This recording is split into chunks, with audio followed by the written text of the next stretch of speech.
Hello, beautiful, amazing, fantastic world, and you, wonderful, wonderful individual.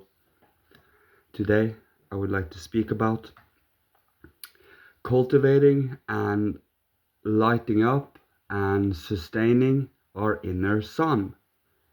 So that when we are experiencing, exploring, no matter what it might be, if it is exploring the outer physical sense perceptible world or our inner thought, feeling, and will content, and everything in between. If it is to study the many varieties of esoteric, well, studies and such to understand what we do have to work with and so on.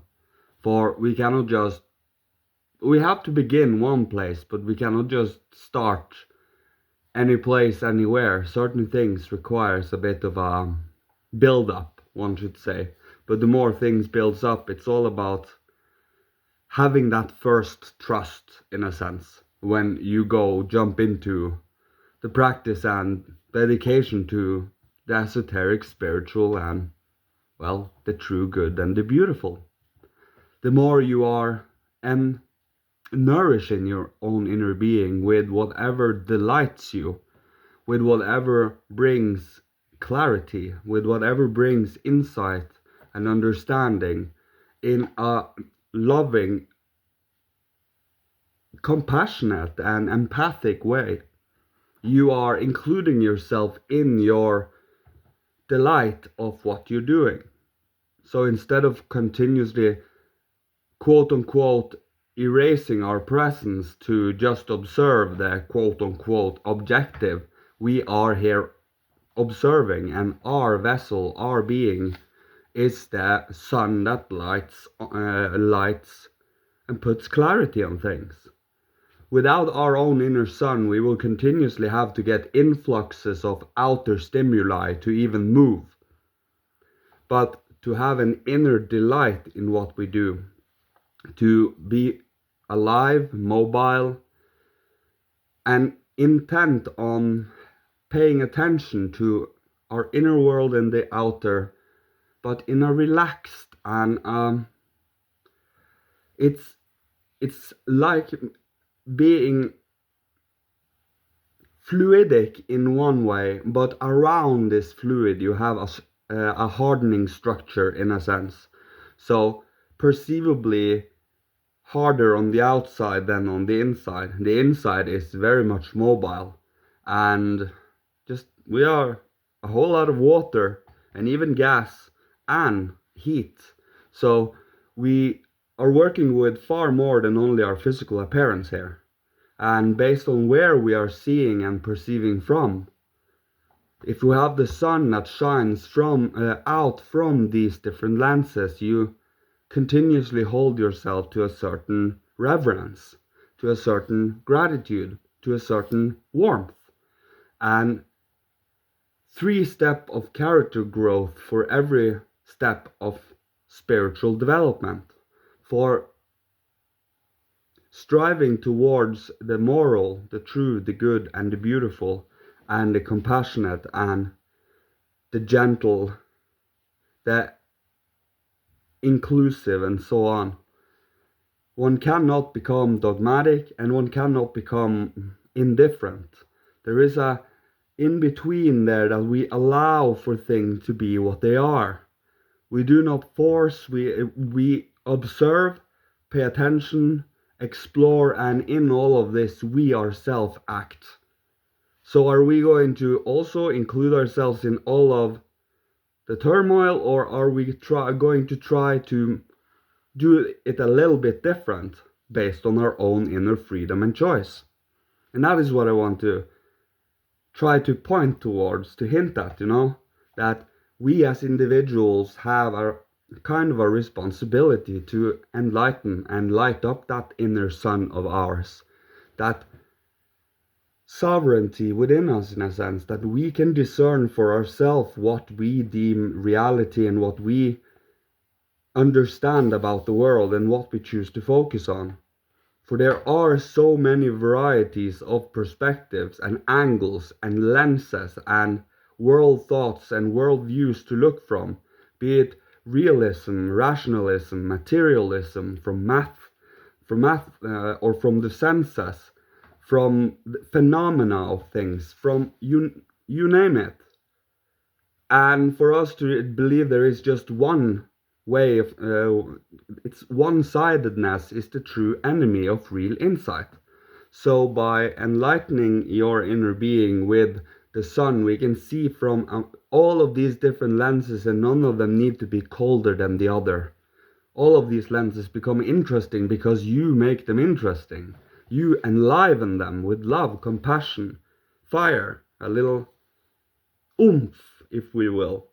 And the more you do this, the more you get to realize that the higher worlds are continuously giving us and inspiring us with more and more life life force, if we will, etheric forces to keep on going.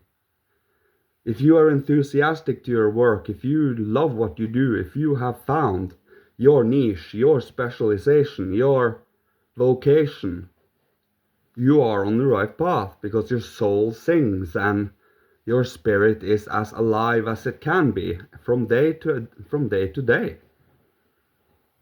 Combining this with love, the warm, the compassionate, and the forgiving, the more we let go of what is burdening and boggling us down, so we can move forward with a very clear and inner stable landscape. And because of that, we do right actions too.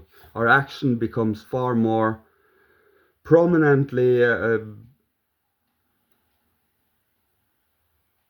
going towards the balance and holding oneself balanced and kind and gentle and nurturing to others, inspiring to others. For there is doing this work is really an art, and one can only come to insights like these through experience and a long dedication of doing this. The more years, the more days, months you put into this, the more natural it becomes over time. Just like I mention this all the time with the alphabet, how difficult it was for us to learn it when we was kids, but once it was learned, it became autonomous within us, like a spiritual organ of some sort that allows us to read automatically. And it's the same with spiritual esoteric work, with our inner thought life, feeling, and how we direct our thought and feeling life. For we should not touch on the will. Will is the innermost sacred sanctuary of man. That is, it is a certain respect we should hold, and any esoteric scientists and practitioners know this. We do not meddle like that.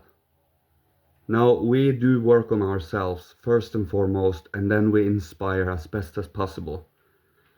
No need, we cannot be perfect, we are not perfect, but we are aspiring to become better and better human beings. And it doesn't have any, when it comes to quality and such, it doesn't have any hierarchy. Morality doesn't have any hierarchy. When I meet you, it doesn't matter where you are in life. To me, you're a human being, and what you think, feel, and do is far more important to me than your everyday trinkets and positions and so on.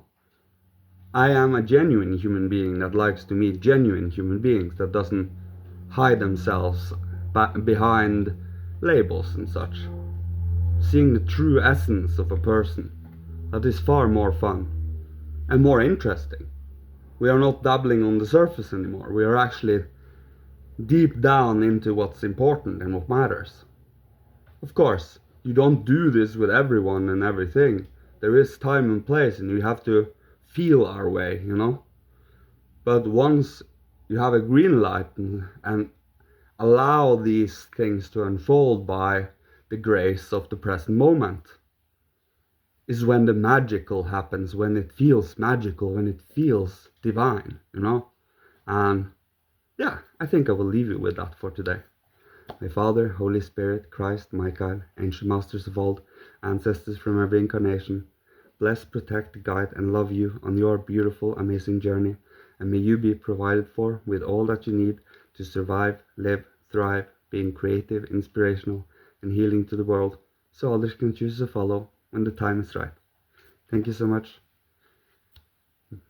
May you be safe and sound. See you. Love you, my dear sibling. Goodbye.